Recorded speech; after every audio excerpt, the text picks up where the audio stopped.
First of all, I want to thank my friend Farouk and who came up with this wonderful idea. So our goal today is to raise funds for people who are affected by massive devastation in Turkey and Syria, obviously.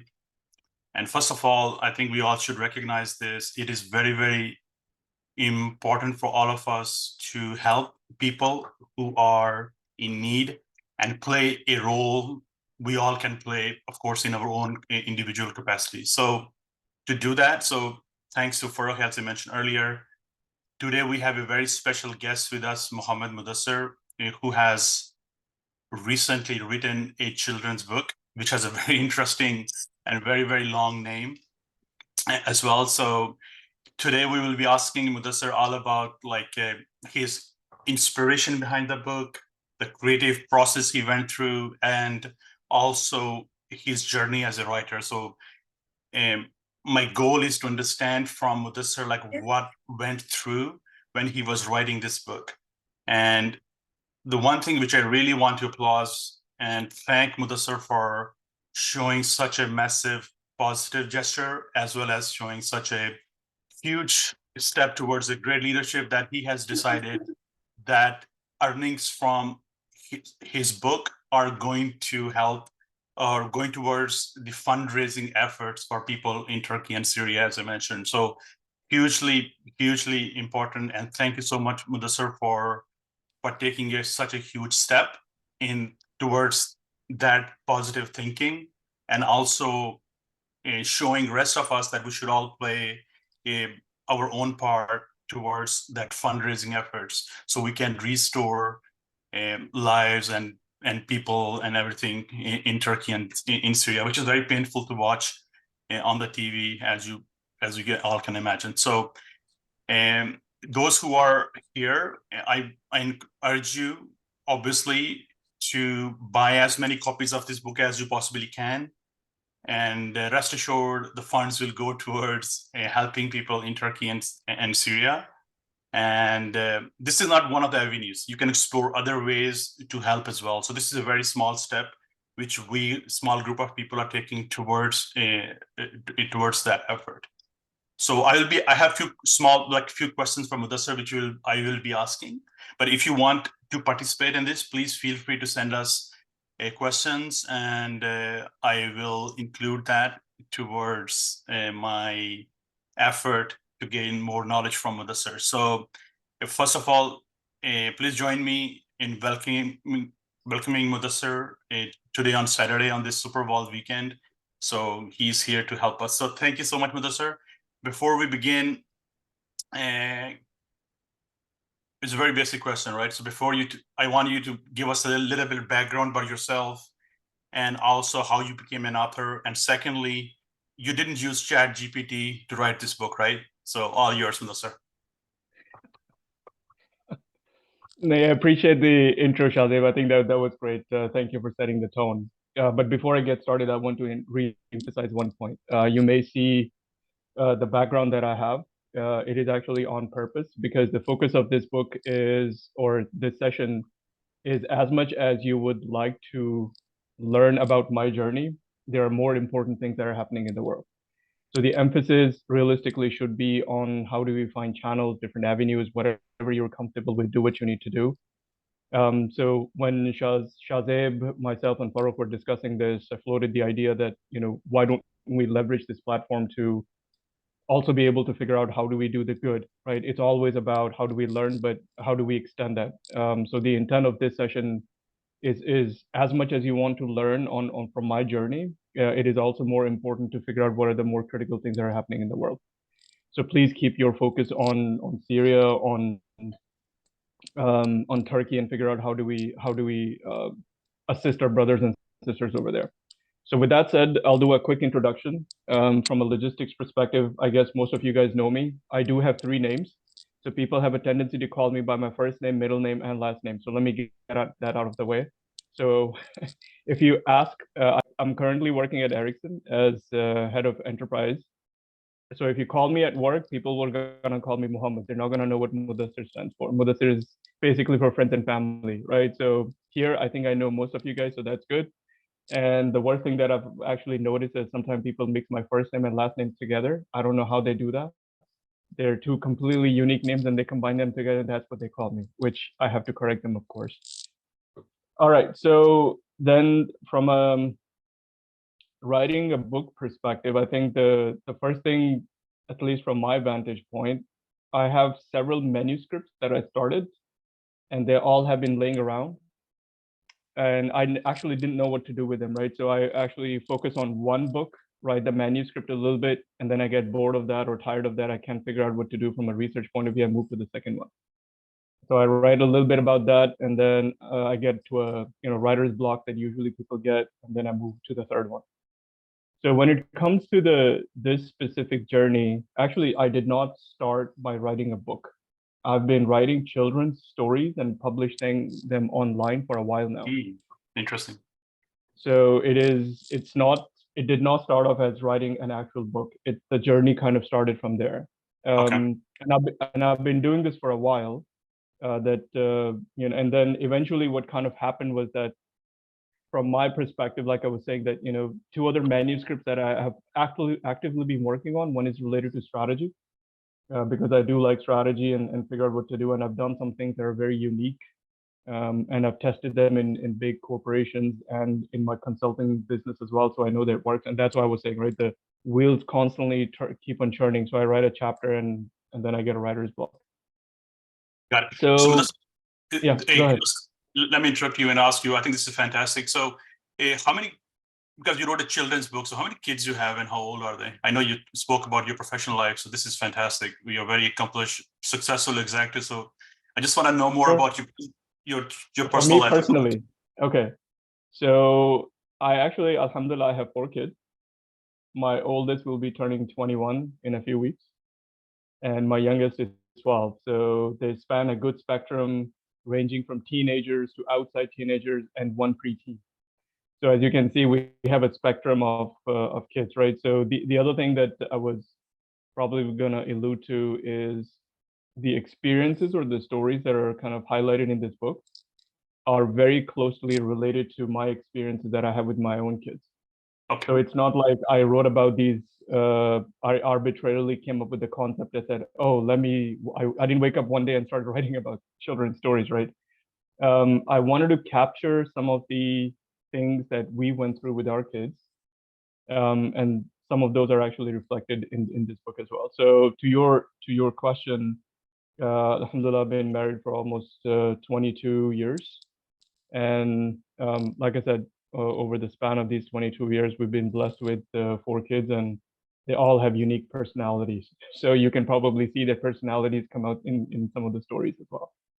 So let me ask you this thing. What's the feedback of your kids when they read these books?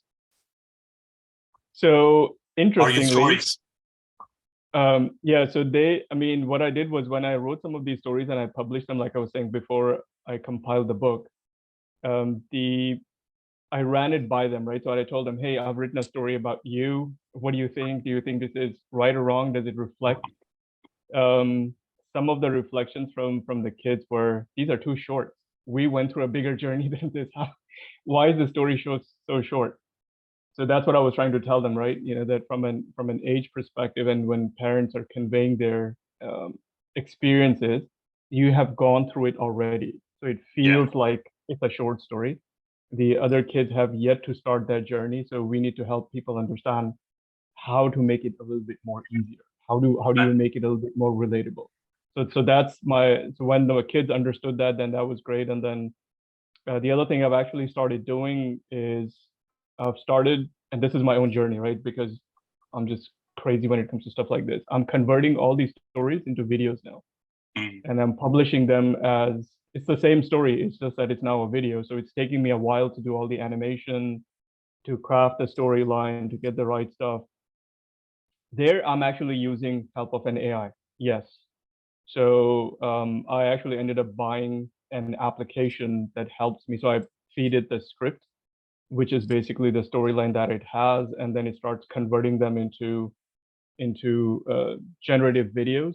But in many cases, it's just so bad I end up spending quite a bit of time on retouching it and resubmitting it. So two of the stories I've actually been able to convert into videos, and I'm working on the rest of them right now. But this is fascinating because I'll give you my example. I have 3 kids too, and these days iPhones and all the smartphones, they give you the taglines. So for example, when I'm bored, I have nothing else to like kind of entertain my kids with, so I bring them on and just say, hey, let me show you when you were like 2 years old, so we can go back in time. And I think that is very fascinating because that gives them a perspective that hey, they're growing, they're getting older, and at the same time as the kid, like you find the opportunity to kind of spend some time with your kids too. So this is fantastic. So what's your book called again? You didn't give us a name, so can you help my listeners understand what the whole book is called and how can they where can they find this book? Sure, absolutely. So I will have to remember the name of the book as well because it's a little bit of a long name. Yeah. So it's called short. It's called Short Stories of Kids First, from learning to ride a bike to attending martial arts classes and more. The book is available exclusively on Amazon, and I will probably touch on that later on why I ended up choosing Amazon as the publishing platform. But that's the name of the book. And if you don't remember the name of the book, it's okay. Just search it up based on my first name and last name. So its first name is Muhammad, last name is Mahmood. If you use Mudassir somewhere in the middle, it will not know what you're talking about. So, and if you do search for that, the book will pop up for you. Beautiful. So I think what I get, like, I understand your inspiration purely based on your experiences you want to capture in the book. So secondly, let me ask you this then. Who would be the right audience, like the parents or the kids or somebody who wants to have kids, or who would read this book? So that's a good question. I actually, like I said, I didn't necessarily start writing the book to figure out who the target audience would be. But before I published the book, I started doing extensive research. So towards the latter part of last year in 2022, before I figured out that, hey, I actually wanted to publish a book. Yeah. So I started doing some research that, okay, if I have written this book and I have comprised this material, who exactly would I write it for? So two things stood out to me when I was doing my research, very, very interesting data points, and I'll share that with the audience here as well. I personally did not know this, and I learned this, right? That 6 minutes of reading a book reduces the stress by 67%. That's higher than any other way of reducing stress. So people say, hey, I listen to songs. When you listen to songs, it actually reduces your stress by somewhere around 50-55%. Can you repeat again? This is fascinating. I didn't realize this. Can you repeat again? Like 6 minutes of reading reduces stress by 67%? 67%. So, and then the other statistic that I read was that that is the highest that a lot of people actually don't even know about. Most of the people that you're going to talk to, they're going to say, oh, listen to some songs or listen to something that is going to do that, right? And statistics suggest actually that reduces your stress by about 50 some odd percent. And then if you drink a cup of coffee or a cup of tea, that's somewhere around 40-45%, something like that. If you take a walk, it reduces your stress by about 30 some odd percent. So the highest thing that you can actually do to de-stress is read a book. And realistically, what I've realized is that the time span it takes your body to relax, for the hormones to start releasing, and then you get out of your fight or flight mode, it's actually 6 minutes. That's all what it takes. And it does not, it actually, the other thing that I read was that it is not the type of book that you read, it's how engaged you are in reading that book. So not everybody is going to enjoy reading the same book of the same genre and have the same feeling about it, right? So that was the other interesting part. And the other thing that, like I said, when I was doing my research, pbs.org, I'm assuming most of the folks on this forum are aware of that. It has a lot of kids things and stuff like that. Yeah. So a producer from that show, she wrote an article, and I found that fascinating, and it's a good story to share. She apparently has a young child, and the entire day they are both just stressed with each other. Just, absolutely, apparently they're both having a bad day with each other. But what this lady does is that every night she reads a book with her child. And then that night she tells the child, go grab the book that you want me to read, right? She's saying that in a little bit of a tough tone. And the book that he gets is in essence about happy monsters and sad monsters. So then she comes and then he brings that book and they both read the book together. And both of them then could articulate their feelings to each other. And she asks him, did you feel like a happy monster or did you feel like a bad monster today? And again, when I read that, it was like, okay, experiences. It's all about shared experiences that parents have. And that's why, and I started thinking about, I mean, I did a lot of other research as well, how it, where anxiety comes from, how reading books and papers and stuff like that reduces anxiety, especially in teenagers, how, and with younger kids, the recommendation was that you should start reading the books by the time they're a year old.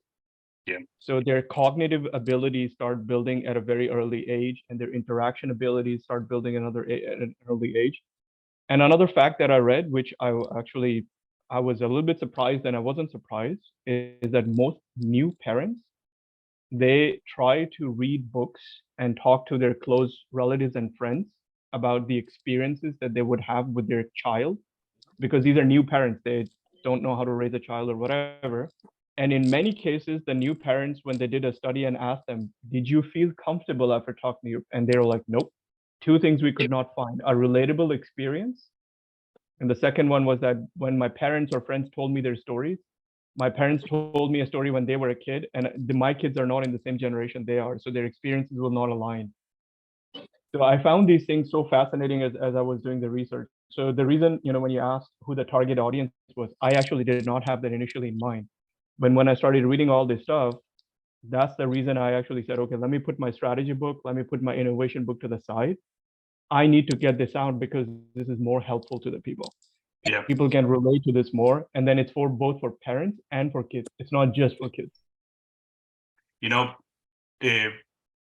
I'm sure you'll agree with these days, the way we have our attention span is reducing with like a huge influx of all these videos coming from TikTok, YouTube, Reels, and all. Now we are getting into a very dangerous state, I think, where people cannot stay focused on a subject for too long because there are too many distractions. And I think what you mentioned, Muhammad, it signifies the same thing. How can you build that habit in kids when they are growing up, starting from 1 year? I think that they know if they want to consume some knowledge or they want to understand some subject, the best way is to sit down, take a book and read and absorb. Because imagine, like, for example, I love reading as well. And one thing I realized, like, people can spend months, years writing a book, and you as a reader have such a huge advantage that you can just spend like a day or 1 hour or 2 hours to absorb their whole research and knowledge. So I think which at least gives us such a huge advantage. I think we should all promote reading books to our kids and adults as well as we are growing up. So I absolutely love it. So now I think you touched on this earlier. Can you walk us through your writing process? Of course, from idea to taking that to publication and then choosing the platform, for example, where you want to publish. Because again, there are so many brilliant people here which have a lot of great ideas, which they want to put on a book or a blog or a paper, but they sometimes are hesitant, like, hey, how do I do it? Where do I start from? So can you like kind of elaborate, like, what's the process over there? I think that's an excellent question. And let me preface the answer by saying I'm no expert, right? I did through the motions of actually doing this. But I write a lot. I have had a blog since 2011, and I have been consistently writing in that blog since 2011. And it has been, it has transformed, the blog has transformed, going from my personal thoughts, personal opinions, to then realizing that how do I add value? And I know from this forum, I will actually bring more of maybe a religious point to the conversation as well, because there is some influence that we all need to realize from there. If we realize the first wahi that came out, it was Iqra, and people usually have a tendency to, say that, okay, what does that mean? It means read. It literally means read, right? But if you step back for a second, the Prophet ﷺ was not educated in the sense he could not read or write. So realistically, you first learn by hearing, and that's why you have 2 years. And you have one tongue to speak, right? It's a cliche, but a lot of people know about that. So I want to probably bring that influences here is that it's not, this is, if you combine both the materialistic world and the spiritual world of it, they have a good convergence point when it comes to both reading, writing, learning knowledge and stuff like that. So think about that aspect of it as well. Now, going back to your question, how did I pick the platform and how did I publish the book? I did not know. And when I started doing research on where to go, I was overwhelmed. Let me be absolutely blunt here. There is Amazon, there is Barnes and Noble, then there's Google. All of these are big players. And then there's paid publishing, then there's free publishing. And the bigger question that also comes in is that, you know, who your target audience is, what is the reach? And I was, like I said, since this is my first book, the other things that I have to think about is that, okay, if I went with this platform, what are their constraints for platform A? What are the constraints of platform B? Stuff like that. And then again, during research, what I realized was that if I was to publish a book in English, which of course that's what I did, and the reach of the audience, because I'm in the US and I'm publishing a book in the US, Amazon actually has the biggest market share. So I looked at the terms and conditions and stuff like that for the other players as well. But in market area or North America, which kind of includes Canada as well. But Canada, what I noticed was that Amazon is second when it comes to market share. So I ended up choosing Amazon. And then the other part of the story that I had to figure out was that how to do it. So I actually ended up watching a lot of YouTube videos. How did people publish books? What were their experiences? Some people said, you know, if you sign up for this program on Amazon, you're going to get this. If you don't sign up, they're not going to do this. And then Google had its own thing that, okay, if you do this, I'm not going to let you do that. And if Barnes and Noble, same thing. So net, what I tried to do was then figure out what is the biggest reach that I could go to independent. Well, maybe let me make another preface. The intent of this book was not to make money. It is not about making money. It's about understanding and figuring out, I have an objective. I want to publish a book. How do I get to the next step from there? And whatever happens, I will learn through the process. If I fail, that's great because I have learned something which I will not do again, right? And that's kind of what the intent is. You have to be able to fail to be able to move forward.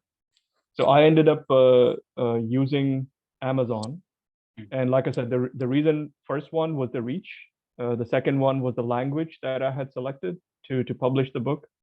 And then I was able to find templates. Amazon has specific templates where they ask you to fill out a template. And if you're able to fill that template out, in many cases, it will be able to publish that book. And it aligned with what I had seen in YouTube as well. So the time to market from getting the content ready and then getting it published on Amazon is actually the fastest that I found, because I could find supporting videos, I could find templates. I still wasn't aware of how the commissions work and what the other things. Those I learned after I published the book. The other thing that I also want the audience to understand is that books these days are not published in one format. I did not realize this, right? So there are about 4 or 5 different formats, and I've only published the book in 2. One is ebook, and the other one is paperback. You can do hardback, and then there's one more option. I don't recall it off the top of my head. But each one of them has a different template. So you have to be able to readjust everything that you have done for the first one, readjust it for the second format, readjust it for the third format, and so on and so forth. So that's kind of fantastic. That's how I ended up there. Sure. Wonderful. Thank you so much for walking us through. And can you pick a 1 minute or 30 seconds of story from your book and help us read to all of us, so we know what to expect in this book? So pick a 30-second or 45 seconds or less than a minute, ideally, if you can, please. Okay, so I will actually read the first book. It is the closest to my heart, and I'll tell you why that is after I read the first few things, right? So it's called Adam's First Day of Martial Arts Class. Okay. And I'll just read maybe a couple of paragraphs from it. And Adam is your son, right? Obviously. No, I did not use my kids' names in the book. Oh, okay, okay. All right, But that's fine. Sorry. but but Adam is a cousin of my son, right? So there is a relationship there. I did Oh, use names that kids could connect with. So the story goes, Adam was nervous as he walked into his first ever kids martial arts class.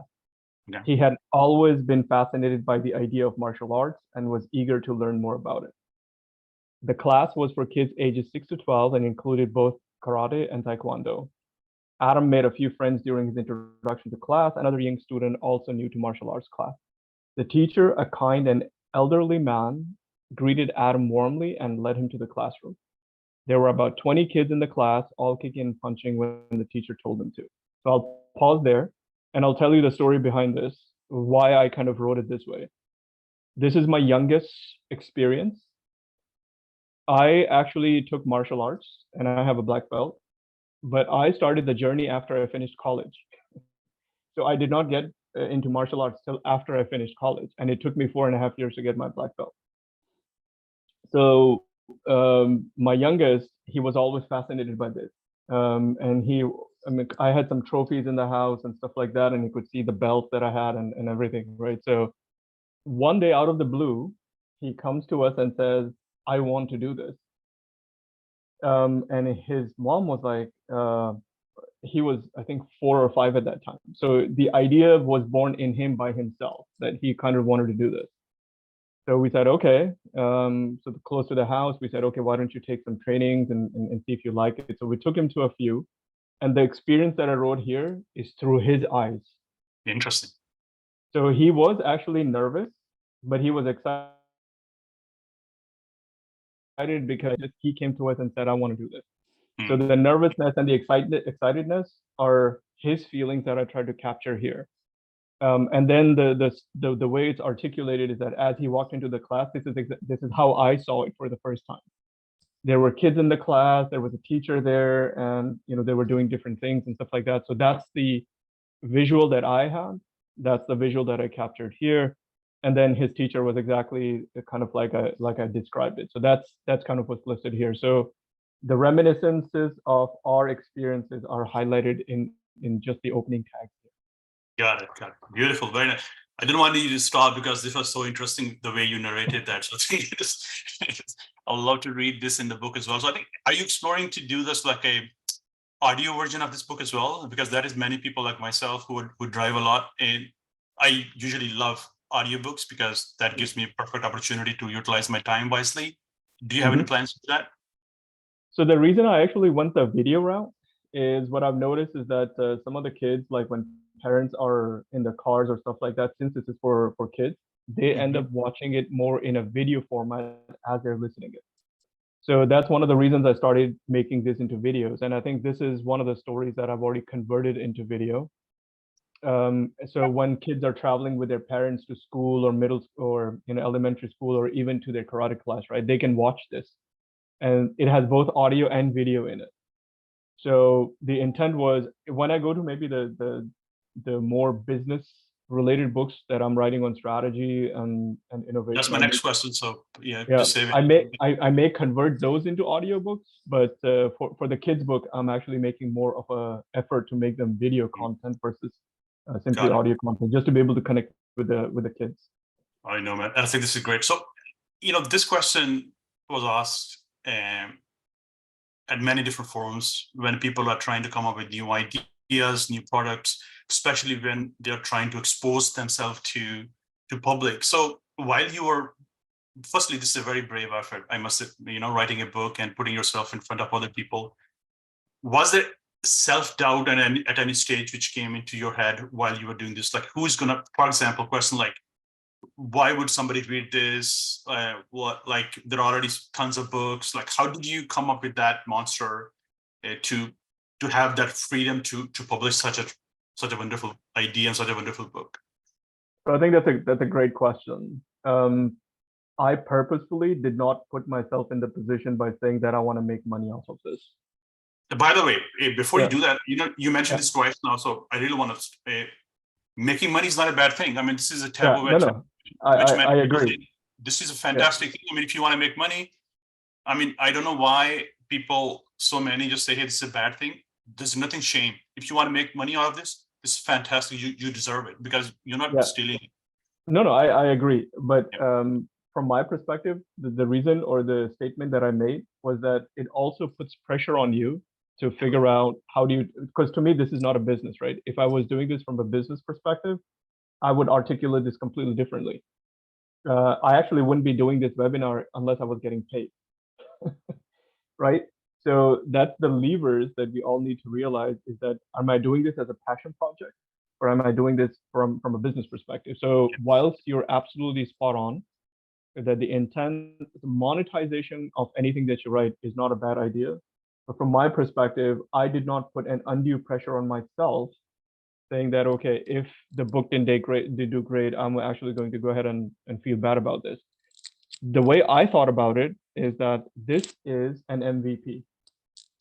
If I write this book and I can figure out all the steps that I need to take, the second book, the third book that I write, I know the fundamentals already. I'm not going to make the same mistakes that I have made, necessarily, or learning experience.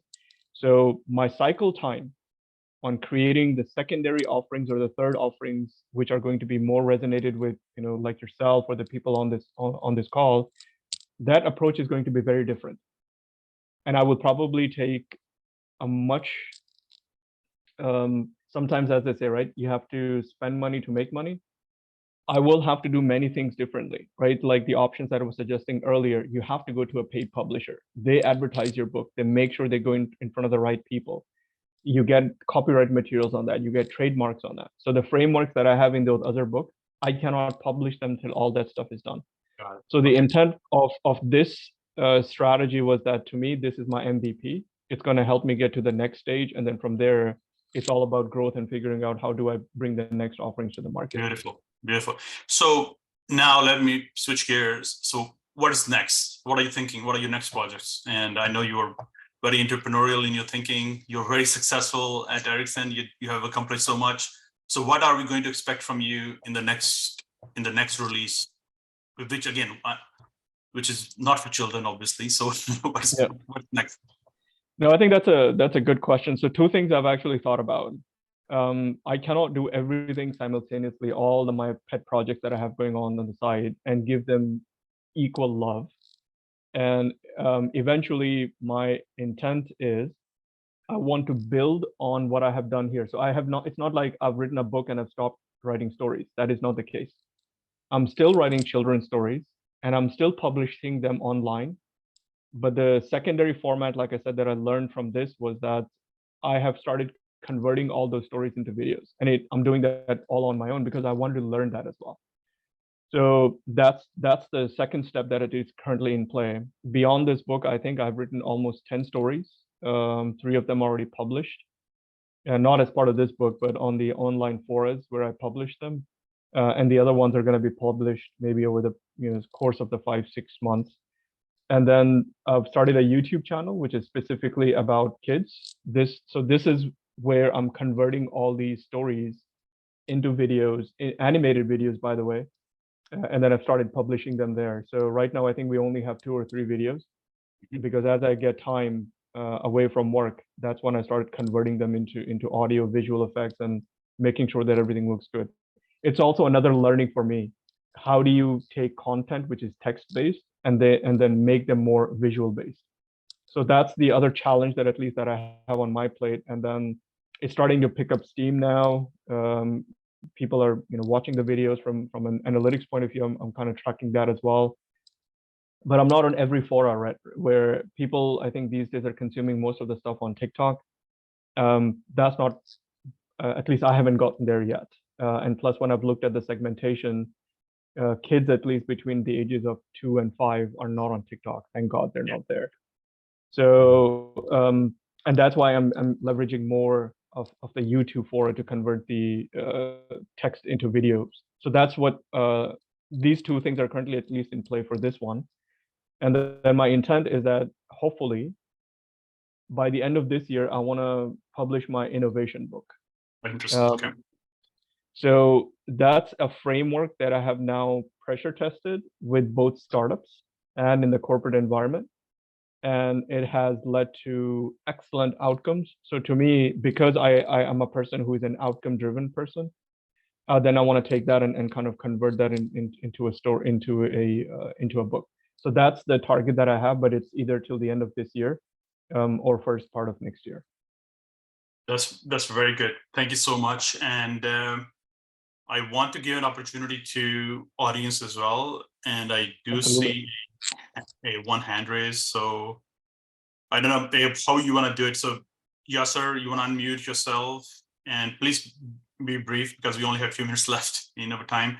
So So real quick, no, thank you so much. It was fascinating. I was attending this this webinar with my daughter. She's 9, and she's Nice. really passionate about writing a book. She has already written 2 manuscripts. Like for her age, I think they're great, but she's starting off. So I want her to get real quick feedback by getting in front of the publishers. Is there like a step-by-step process you could verbalize so that I could take notes for her? And then so those steps she could follow through, right? No, I think that's a good question. So maybe before I answer that question, let me ask this. What is, I know your daughter is writing a book, but what is your intent from this publication?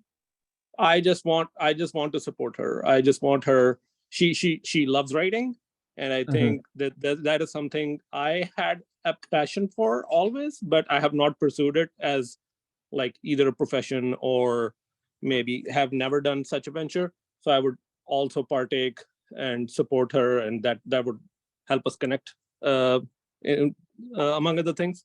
Yeah. Okay. So I will tell you my specific experience. And as I said earlier, it may not be the right experience for everyone, but I can share my experience. The first thing I did was that I signed up for on Google. It's called Kindle Publishing. So if you search online for Kindle Publishing, you will see directly the link for that. You can sign up on that. From there, you have an option to write either an ebook, a paperback book, a hardcover, and like I said, there's another 4th format that they have. So take a look at the formats that you are more comfortable with, and then they also provide you templates. So it's a Word document template, and it basically goes through, says, fill this information out. If you're going to do ebook, it has a separate template. If you're going to do hardcover, it's a separate template. And then the third thing would be is to watch. There are YouTube videos you can actually look up and say, hey, Kindle Publishing template, how do you fill it out? Something to that effect. And it will show you how to fill out the template with the content that you have. And in many cases, and you can even use the book if you have access to, or if you have downloaded the book that I have, you can take some of the information like in the opening sides of copyright material and how to create a table of contents. You can use this as a reference, and it will show you how to fill out the template even easier. And the third thing after that is once you have uploaded all your content to Kindle, you can either upload your own cover for the book, or they also give you an option to create a cover using their own platform.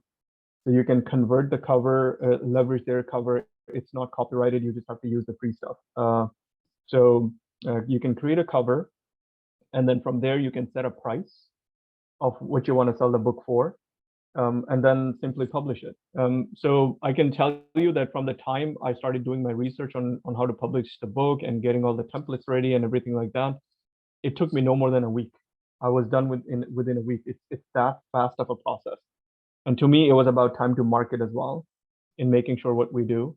The other good thing I found out about at least the Amazon Kindle program is if you read the book, let's say after you published it, and you say, oh, there's a spelling mistake here, I need to fix this or something like that, you can re-upload your manuscript, and it will basically publish it at the same spot and everything like that. The other thing that I can highlight, which people may be thinking about, is that if you guys are aware, every book has a unique number, an ISBN number or an ASIN number. The good part, again, what I noticed, and you have to pay for them, by the way, if you publish it on somewhere else, Amazon allows you to use a number that is auto-generated on their platform. So you don't have to go and purchase an ISBN or ASIN number. it will automatically assign it, and then you can start leveraging that. So you don't have to go pay for it. And then you can also do your research if you want to become part of Amazon's Kindle Select. If you do Kindle Select, what it does is that if you're a member of Amazon Prime, or you have bought their purchase for unlimited book reading, they drop the price down to zero. So anybody who is already part of a subscription plan, you will not have to pay for that book. And you can simply download it on your device and then do whatever you need to do. So these are the 4 or 5 steps. I can also share a link where I wrote like a quick summary of 5 steps on how to publish a book on Amazon. That would be great. If you want, Yeah. I can put that in chat as well. Yeah. Yeah, I think that would be let great me. for others to follow as well. Mohammed, I think this is very good. Some kind of like cheat sheet you can share with the team. I think that would be great. And firstly, again, thank you so much. And I just want to reiterate the key message to our audience one more time. The goal, of course, is the reason why I took the time on Saturday to spend with all of you is to help our brothers and sisters in Syria. So please do not forget that huge mission, of course, behind this effort. And please order as many copies as you can. Invite your friends, your families, your colleagues to participate in this with the goal that we can spread this and help others. At the same time, while you're doing that, you will also get a chance to enjoy the book as well. So please don't forget that. So I'm urging all of you to kind of take an action to go and do that today. And then before we wrap up, is there anything else, Mohammed, you would like to share with our audience? Which question we didn't ask or which you wanted to come across or share? Please, the floor is yours. No, I think most of the, at least the highlights of the process, the how, the why, the what, I think we covered that. I also want to open up to the audience. I think it was Yasser who asked the question. I think it was a good question. And I can also share with you that after I published my book, a couple of my kids said, hey, we've written books as well. When we were in 4th grade, when we were in 5th grade, can we go ahead and start publishing them on Amazon as well? So now I'm also experiencing the same thing with them. I'm helping my own kids figure out how to convert their stories into additional content that they can start publishing. And again, their intent is not to monetize it. It's not a bad thing to monetize it, but they also want to be able to say, hey, I've published a book and unique content.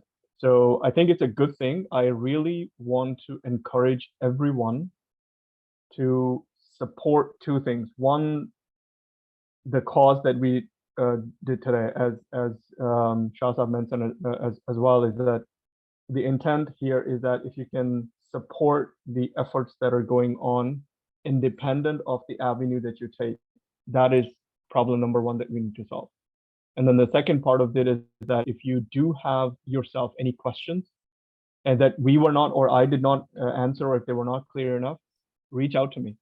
I have no problem in providing additional guidance, additional support, whatever is needed. And I'm going to turn this maybe a little bit around on Shahzad yourself as well. You have written a book too. So why don't you maybe, if there is a connective red tissue that you think that exists between our stories, why don't you share some of your experiences? No, absolutely. I think I would love to share more details. Of course, I think we're running out of time here. But I think, again, one thing I want to say this, we don't have much time. That is like sometimes when we have ideas, we have thoughts, we have things we want to do, we become hesitant. We start doubting ourselves. We start thinking that, okay, so maybe the ideas, thoughts, experience I have, maybe they're not worth it. But I think what this is, whatever you have in your mind, whether that's related to artificial intelligence, that is related to personal development, that is related to any unique experience you can think of, I encourage and I live by that myself as well, that, be proud of that and have the courage, guts, power, confidence, and ability to share your ideas to other people. And I think one thing which I really like about Mudassir when he explained and introduced himself, that intention and idea, right? So you never know, right? I mean, you start with a positive intent. Hey, this is my goal. I want to set my goal. For example, when I wrote a book, Mudassir, my goal I would say this was exactly the same as yours. Like, how can I have some ideas? I have liberty, and I had an opportunity to work with one of the few of the very smartest people. I learned so much from my colleagues. I learned so much from my friends. I learned so much from people who have gone through the journey of the life. So maybe not everybody has that opportunity to being exposed to so many different environments, countries, education-wise, school-wise. So I consider myself one of many people, you know, who are in the same journey, that I thought I had some unique experiences which others can learn from those. So that was my intention behind that.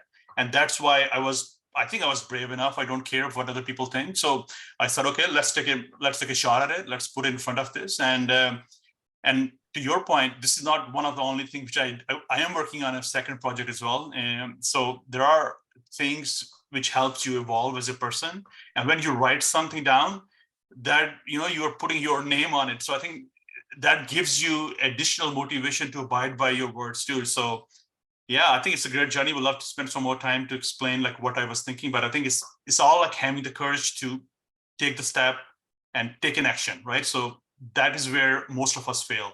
We have so many ideas in our head, but we cannot execute them. We just sit on them for too long. I think that's where the problem is. It's okay to try and fail, but I think taking the step is a fundamental step. So Absolutely. And if I can just maybe add 2 reflections to that.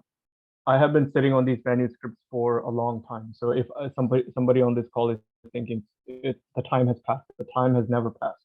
Yeah. And in 2023, like I said, I don't have. I purposefully suggest to myself, I committed that I'm not going to have any resolutions.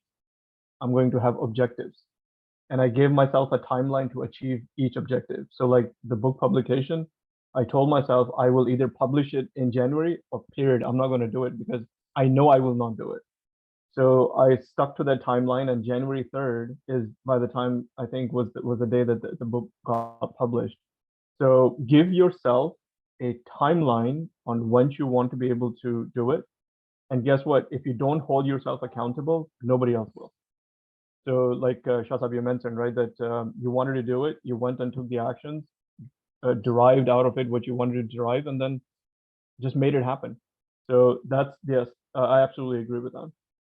I see a hand raised by Farooq. Farooq, you have any question? And please feel free. I mean, who are here, kindly, we have like a few more minutes left. So Farooq, anything you want to ask or add, please.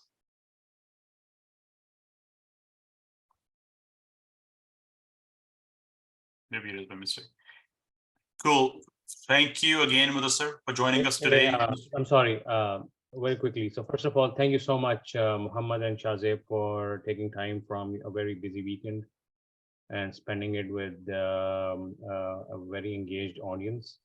And thank you everyone for joining. We hit close to a 20 figure of participants at one time. So as the very first of our webinars for our community, I think this was definitely a good achievement, and all this credit goes to Muhammad, Mudassir, and Shahzeb for being brave enough, kind of copying Shahzeb's point there, being brave enough to help me schedule this. So guys, thank you so much. And you guys have a lot to contribute, and Shahzeb, we certainly would want to welcome you back in a couple of months and hear maybe more about your book and your journey through it.